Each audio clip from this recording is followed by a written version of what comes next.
factors largely which are going to dictate the regional trends in South Asia in 2020. The first factor is, of course, the economy. The global economy is showing huge amounts of disruption. The economic growth has slowed down, and in that context, the South Asian economies are going to be very much impacted. The second factor is the growing China and US competition, particularly in the economic sphere.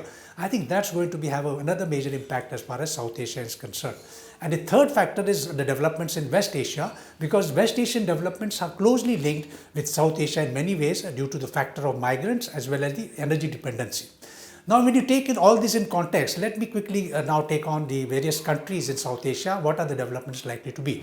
Afghanistan, we are hopeful that the talks with the Taliban reach a culmination. We are hopeful in 2020, but then it will be followed the possible US pullout, and the political situation post a presidential nomination will have some impact in Afghanistan in 2020.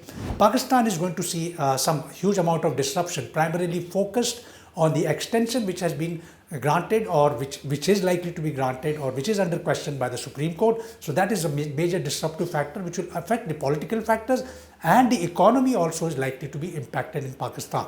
You come on to Nepal. I think Nepal is on a steady course. The consolidation of the government will take place. And let's get on to the important trend which will happen in Myanmar. In Myanmar, I think the presidential elections are going to happen in November 2020. There is an International Court of Justice which is going to hold a trial on the Rohingya issue in 2020.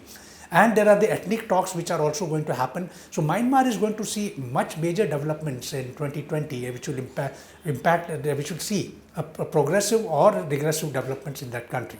Bangladesh economy is something which will have to be looked at very closely because of the impact of the global factors. Second factor in Bangladesh is the opposition BNP is trying to raise the Khaleda release issue. Now let's get down to Sri Lanka. In Sri Lanka, you find that the presidential elections happen, parliamentary elections are due. Post-parliamentary elections, what political situation emerges in this region in Sri Lanka, we'll have to wait and see, because that is an important factor which will happen.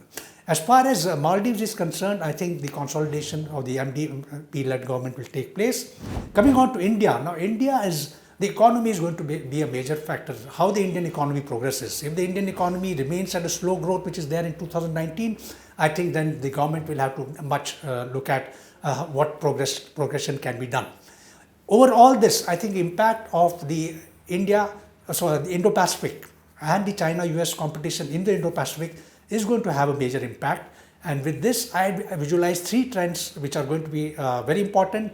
First is related to the United States and China competition in the Indo-Pacific, some sort of a new Cold War. Second trend in South Asia is the terrorism, and the third trend is the cyber security.